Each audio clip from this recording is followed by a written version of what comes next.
चलिए हम डिस्कस करते हैं ऑपरेशंस ऑन रियल नंबर्स। आप जानते ही हैं कि rational numbers satisfy the commutative, associative and distributive laws for multiplication and addition. आप ये भी जानते हैं कि rational numbers are closed under addition, subtraction, multiplication and division except zero. इसका क्या मतलब है कि जब भी आप किन्हीं दो रैशनल नंबर्स को ऐड करेंगे, सब्ट्रैक्ट करेंगे, मल्टीप्लाई करेंगे या फिर डिवाइड करेंगे सिवाय जीरो के, हमेशा ही आपको एक रैशनल नंबर ही मिलेगा। वैसे ही इरैशनल नंबर्स के केस में भी है कि irrational numbers satisfy the commutative, associative and distributive laws for addition and multiplication. लेकिन इरैशनल नंबर्स के केस में जब भी आप किन्हीं दो इरैशनल नंबर्स को ऐड करेंगे, सब्ट्रैक्ट करेंगे, मल्टीप्लाई करेंगे या फिर डिवाइड करेंगे, यह कोई जरूरी नहीं है कि आपको हमेशा ही एक इरैशनल नंबर ही मिले। चलिए इस बात को हम कुछ एग्जाम्पल्स की मदद से समझ लेते हैं। जैसे कि हमारे पास एक इरैशनल नंबर है √5, इससे आपने ऐड किया -√5 को, तो आपको क्या मिला? 0, जो कि एक रैशनल नंबर है। चलिए हम एक और एग्जाम्पल लिख लेते हैं। जैसे कि आपने 2√5 को ऐड किया 3√5 से, तो आपको क्या मिला? 5√5, जो कि एक इरैशनल नंबर है। चलिए हम कुछ एग्जाम्पल्स सब्ट्रैक्शन के भी लिख लेते हैं। जैसे कि आपके पास है √7, इससे आपने सब्ट्रैक्ट किया √7 को, तो आपको क्या मिला? 0, जो कि एक रैशनल नंबर है। हम एक और एग्जाम्पल लिख लेते हैं सब्ट्रैक्शन का। जैसे कि आपने 5√2 से सब्ट्रैक्ट किया 3√2 को, तो आपको क्या मिला? 2√2, जो कि एक इरैशनल नंबर है। चलिए अब हम कुछ एग्जाम्पल मल्टीप्लिकेशन के भी लिख लेते हैं। जैसे कि आपके पास है √3, आपने इसको मल्टीप्लाई किया √3 से, तो आपको क्या मिला? 3, जो कि एक रैशनल नंबर है। हम एक और एग्जाम्पल लिख लेते हैं मल्टीप्लिकेशन का।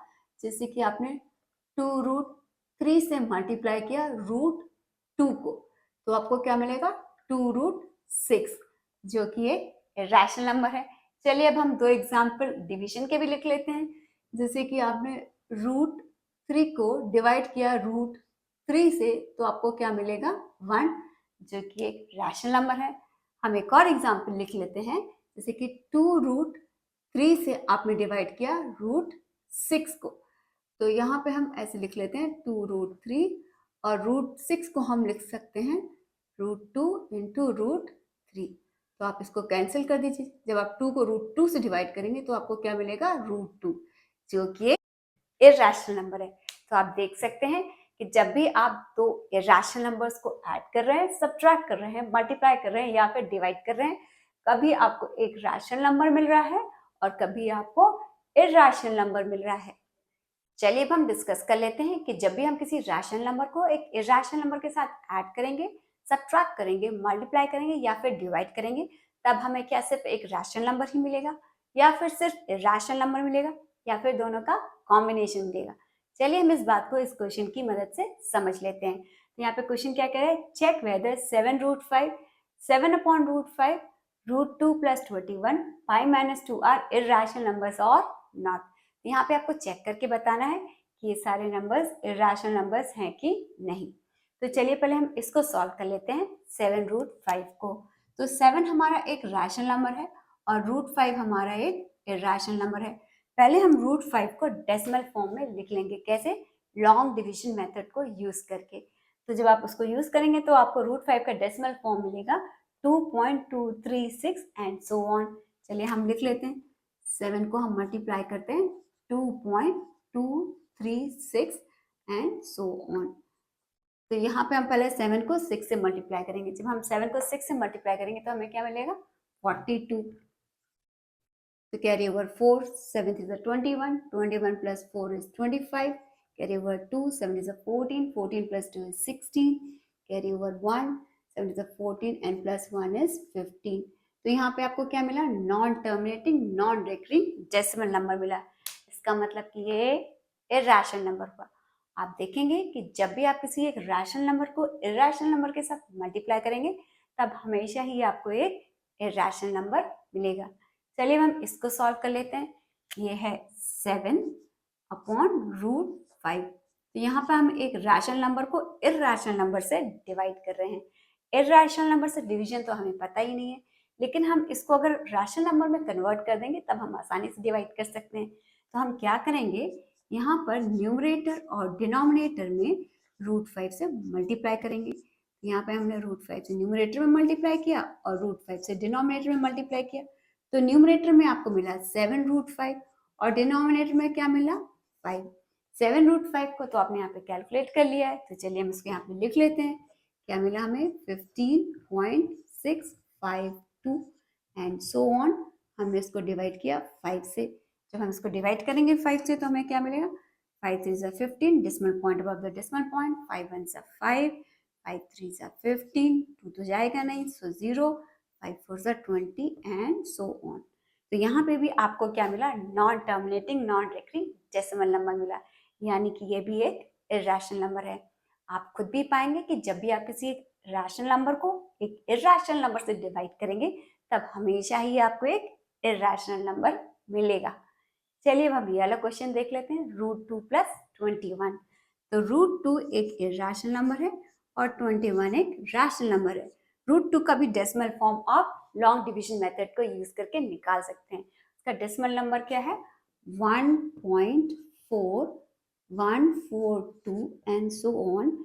इसमें आपने ऐड करना है 21।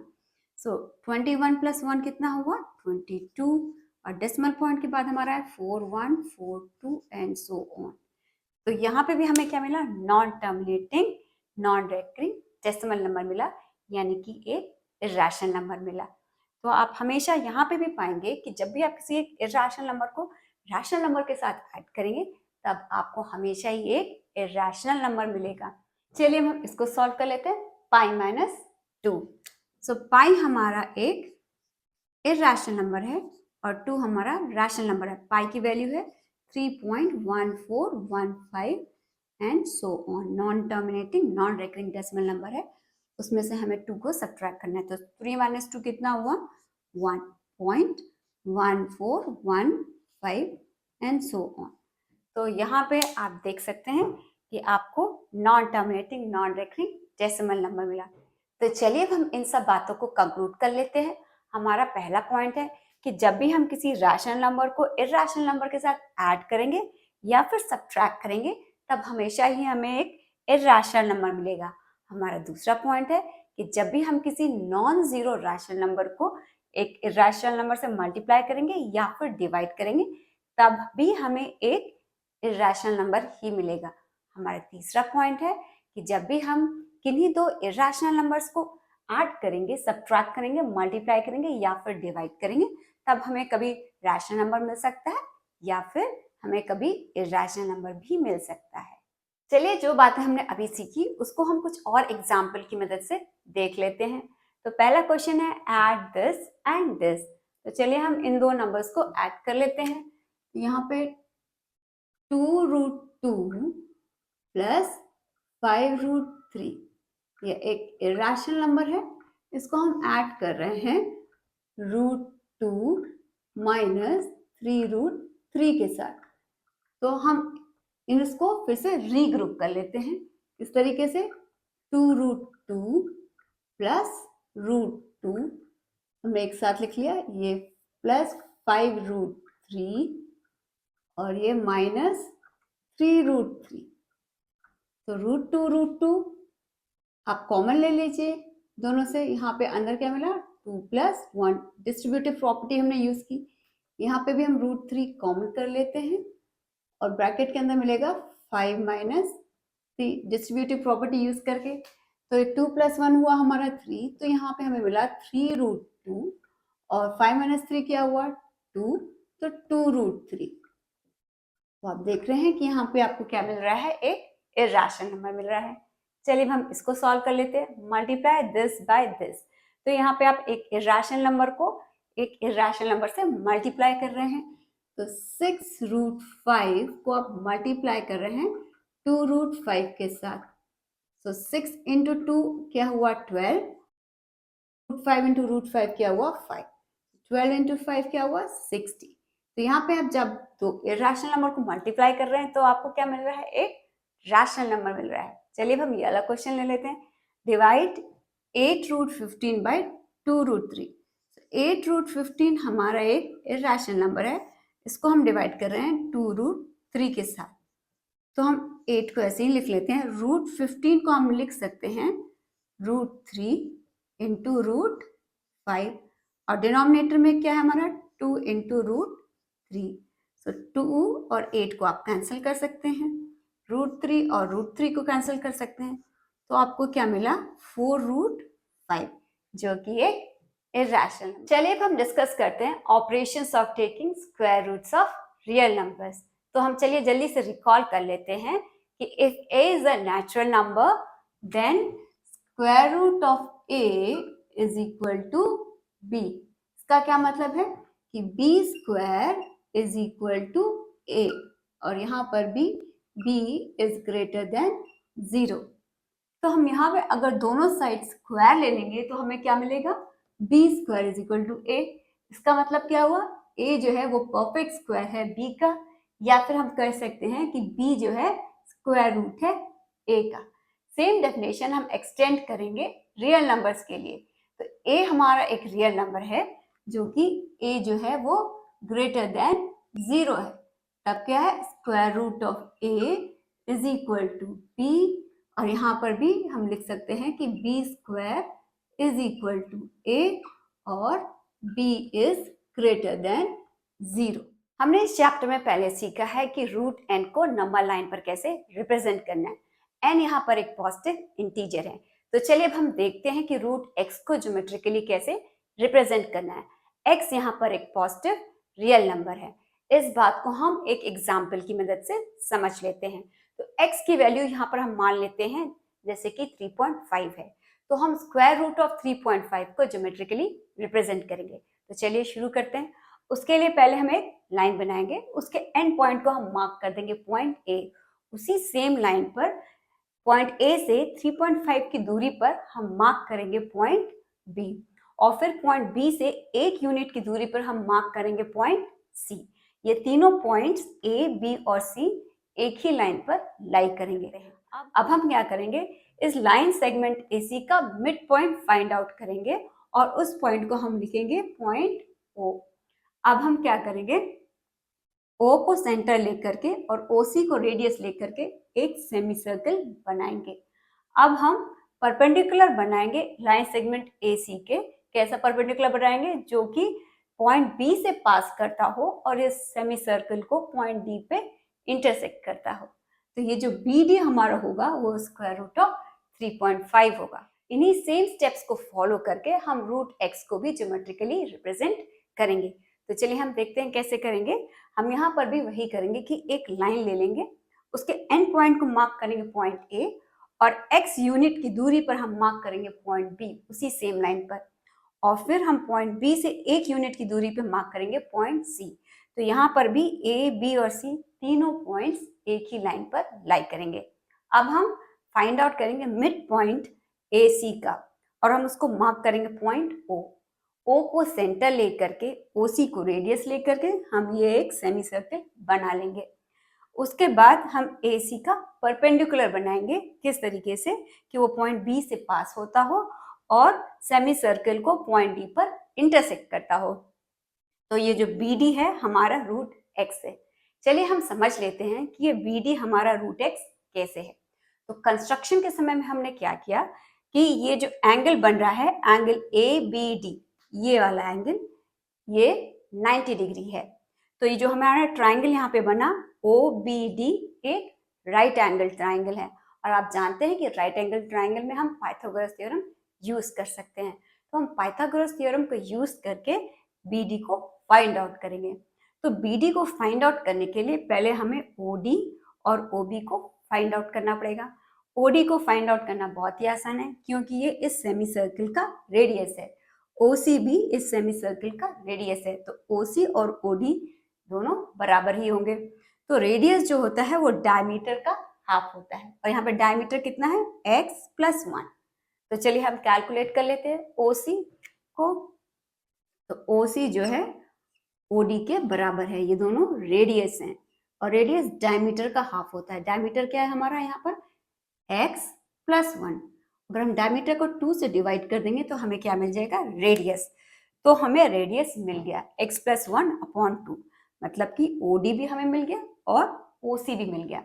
तो OD तो हमने कैलकुलेट कर लिया, अब हमें क्या कैलकुलेट करना है, OB।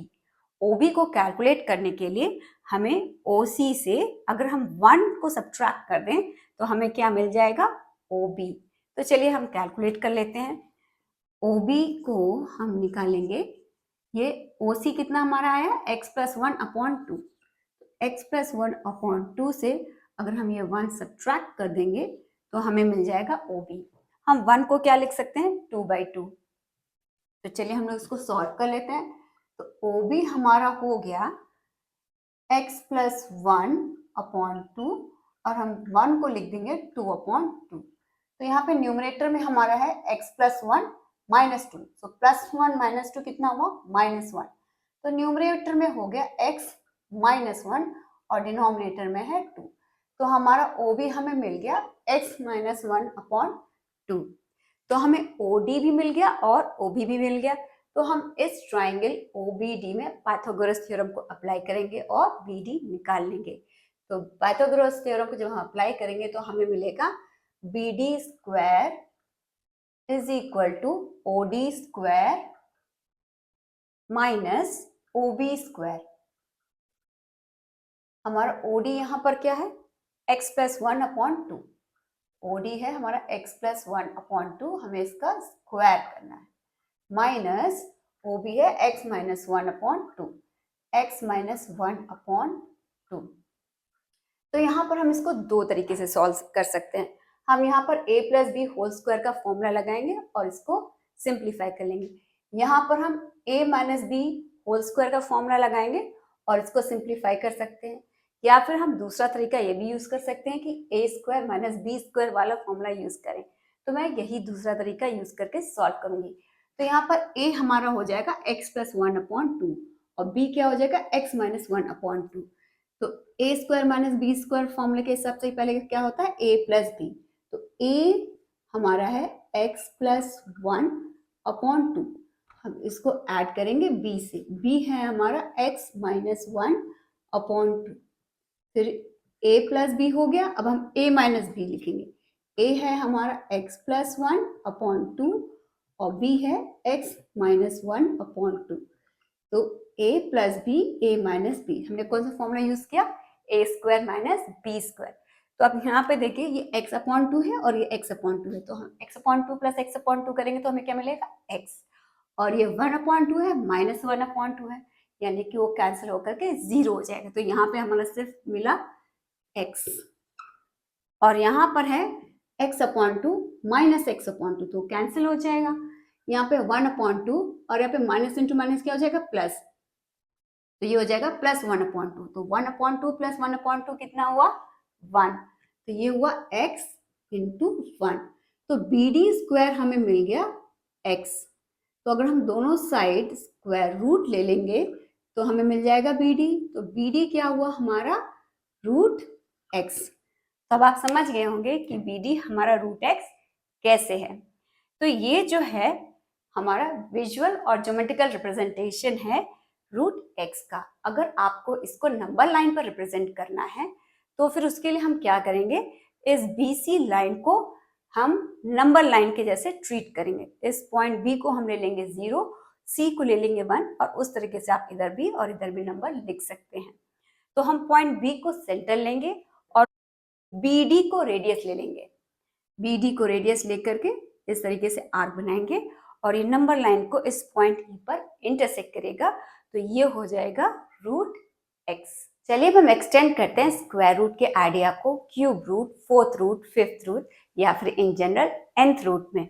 तो हम जल्दी से रिकॉल कर लेते हैं स्क्वायर रूट्स और क्यूब रूट्स का कॉन्सेप्ट। तो अगर मैं आपसे पूछूं कि क्यूब रूट ऑफ 8 क्या है, तो आप जानते ही हैं कि यह एक पॉजिटिव नंबर है जिसकी की वैल्यू 2 है। इस बात को हम ऐसे भी लिख सकते हैं कि 2⁻³ इज इक्वल टू 8। 2⁻³ मतलब 2 को 3 टाइम्स मल्टीप्लाई किया गया। अगर मैं आपसे पूछूं कि फिफ्थ रूट ऑफ 243 क्या है, तो अगर आप इसका फिफ्थ रूट मेंटली नहीं कैलकुलेट कर पा रहे हैं तो इसके लिए आपको प्राइम फैक्टराइजेशन मेथड यूज करना पड़ेगा। और जब आप उसको यूज करेंगे तब आप पाएंगे कि प्राइम फैक्टर्स ऑफ 243 3 है, जिसको कि हमने 5 बार मल्टीप्लाई किया है। तो ये 3 बार हो गया, चौथी बार और ये 5वीं बार। तो हमें इसका क्या निकालना है, हमें फिफ्थ रूट निकालना है। 243 का फिफ्थ रूट निकालना है, मतलब कि आपको ग्रुप बनाना है 5 का। और आप देख ही सकते हैं कि जो 3 है ये ऑलरेडी एग्जिस्ट करता है 5 के ग्रुप में। तो जब आप इसका फिफ्थ रूट लेंगे तब आपको क्या मिलेगा, 3। हम इस बात को ऐसे भी लिख सकते हैं कि 3 raised power 5 is equal to 243। तो इन दो एग्जाम्पल्स को यूज करके चलिए हम इस बात को जनरलाइज कर लेते हैं कि अगर a एक रियल नंबर है जो कि ग्रेटर देन 0 है और n एक पॉजिटिव इंटीजर है, तब nth root of a is equal to b। अगर b raised power n is equal to a और यहां पर भी b ग्रेटर देन 0 है। तो क्या आप रिलेट कर पा रहे हैं? ये देखिए यहाँ पे हमने क्या लिखा है, b raised power n is equal to a, जो कि यहाँ पर लिखा हुआ है 3 raised power 5 is equal to 243, या फिर fifth root of 243 is equal to 3, जो कि यहाँ पर लिखी हुई है बात, nth root of a is equal to b। यहाँ पर एक बात और नोट करने की है कि जो सिंबल मैंने यहाँ और यहाँ यूज किया है, इसको हम कहते हैं रेडिकल साइन। चलिए अब हम स्क्वायर रूट से रिलेटेड कुछ आइडेंटिटीज के बारे में डिस्कस कर लेते हैं। यहाँ पर a और b दोनों पॉजिटिव रियल नंबर्स हैं। तो हमारी पहली आइडेंटिटी है square root of A B is equal to square root of A into square root of B. तो हम इस बात को समझ लेते हैं। हम स्क्वायर रूट ऑफ a को लिख सकते हैं a raise to power 1/2। Cube root of a को लिख सकते हैं a रेज़ टू पावर 1/3, या फिर in general nth root of a को लिख सकते हैं a raise to power 1/n। तो यहाँ पर हम एक लॉ ऑफ एक्सपोनेंट यूज करेंगे। कौन सा law? A B whole raise power n is equal to a raise power n into b raise power n। तो यहाँ पर हम n की जगह पर लिख देते हैं 1/2। तो यहाँ पर लिखेंगे A B whole raise power 1/2, हमने n की वैल्यू रिप्लेस की। यहाँ पर भी n की वैल्यू रिप्लेस करेंगे 1/2 से इंटू b रेज़ पावर 1/2। तो इस कॉन्सेप्ट को हम यूज करके इसको हम फिर से दूसरे तरीके से लिख सकते हैं। कैसे? Square root of A B is equal to square root of A into square root of B. तो आपको समझ में आ गया ये कैसे आया? चलिए अब हम दूसरी आइडेंटिटी देख लेते हैं। यहाँ पर भी हम एक लॉ ऑफ एक्सपोनेंट को यूज करेंगे। उसके पहले चलिए हम देख लेते हैं कि ये क्या है। तो square root of a by B is equal to square root of a upon square root of b। तो यहाँ पर हम एक लॉ ऑफ एक्सपोनेंट यूज करेंगे। आप कुछ गेस कर पा रहे हैं कि हम यहाँ पे कौन सा लॉ यूज करेंगे?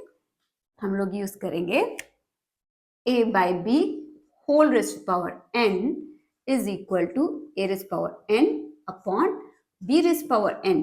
तो यहाँ पर भी हम n की जगह पर लिख देंगे 1/2।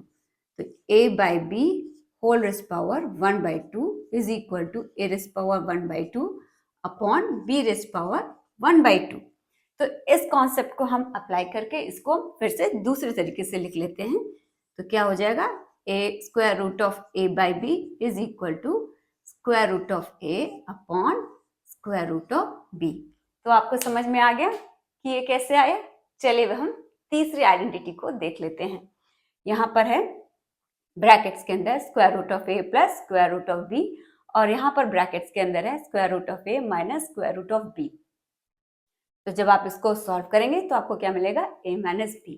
यहाँ पर भी हमने एक आइडेंटिटी यूज की है जो कि आपने अपने पिछली क्लास में पढ़ा था। कौन सी आइडेंटिटी है? वो है x minus Y into X plus Y is equal to X square minus Y square. तो यहाँ पर हम x की जगह पर लिख देते हैं square root of a minus y की जगह पर लिख देते हैं स्क्वायर रूट ऑफ b।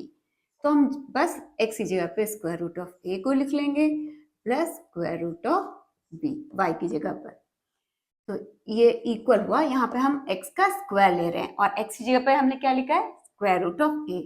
तो हम लेंगे स्क्वायर रूट ऑफ a का, फिर ये माइनस साइन ऐसे ही बना लेंगे, फिर हम लेंगे स्क्वायर रूट ऑफ b का, क्योंकि y हमारा स्क्वायर रूट ऑफ b है।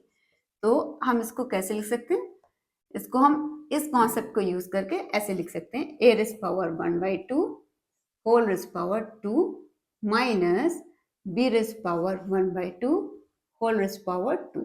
तो यहाँ पर भी हम एक लॉ ऑफ एक्सपोनेंट यूज करेंगे। कौन सा law, a raise power m whole raise power n is equal to a raise power m into n। तो यहाँ पर पावर्स मल्टीप्लाई कर जा रहे हैं, तो यहाँ पर भी हम पावर्स को मल्टीप्लाई कर लेते हैं।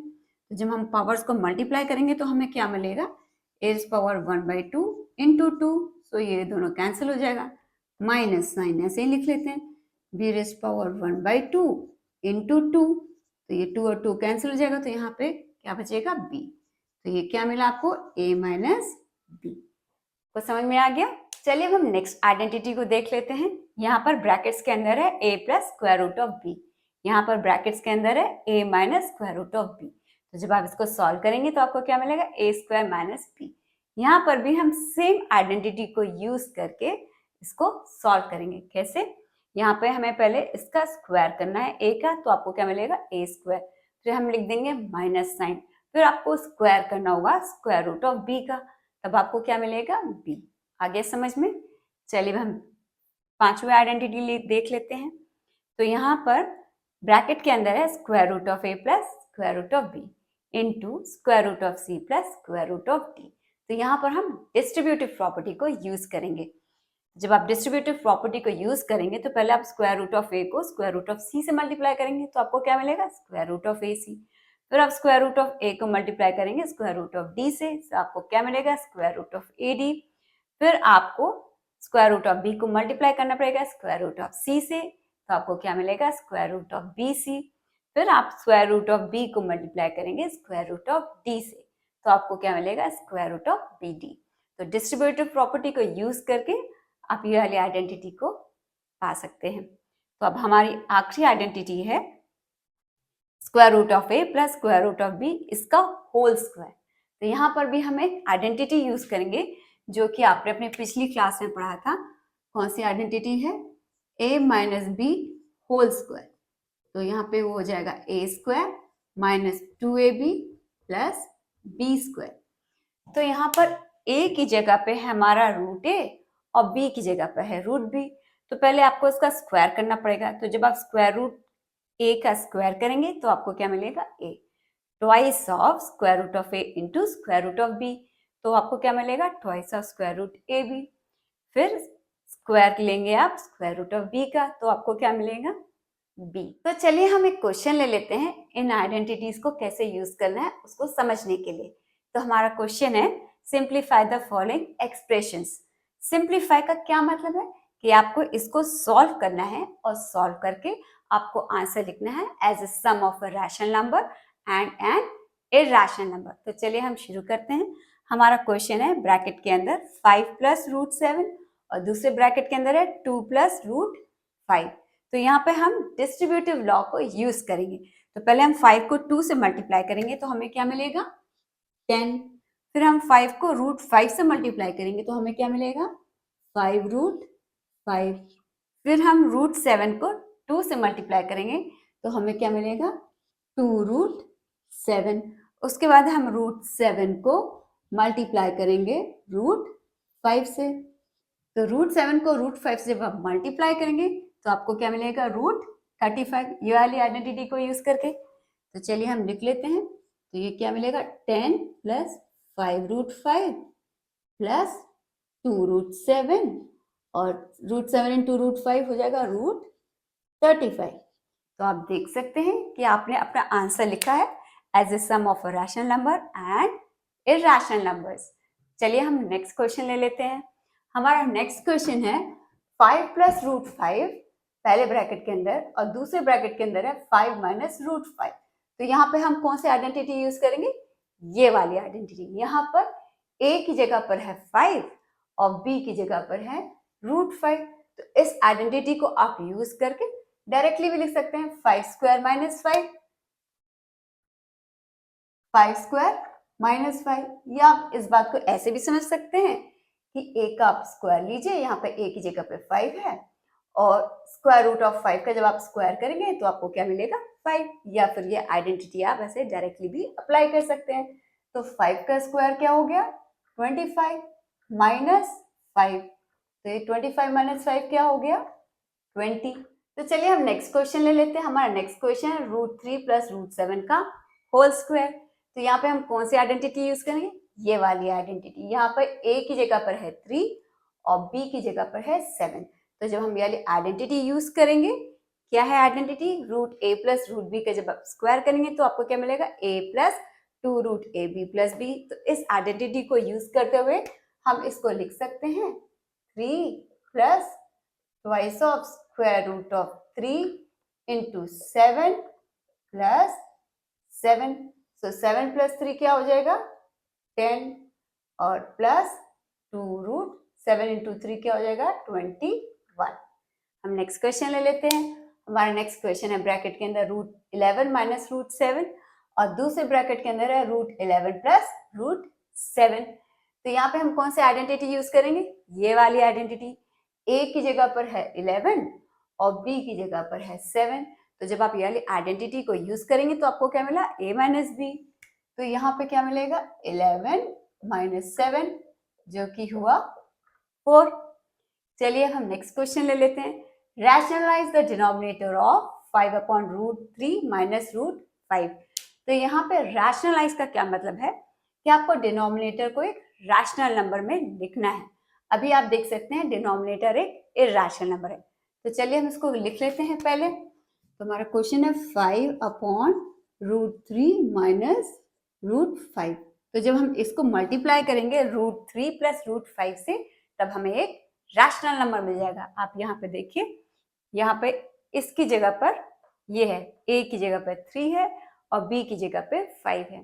तो जब आप इसको इससे मल्टीप्लाई कर रहे हैं तो आपको क्या मिल रहा है, एक रैशनल नंबर मिल रहा है।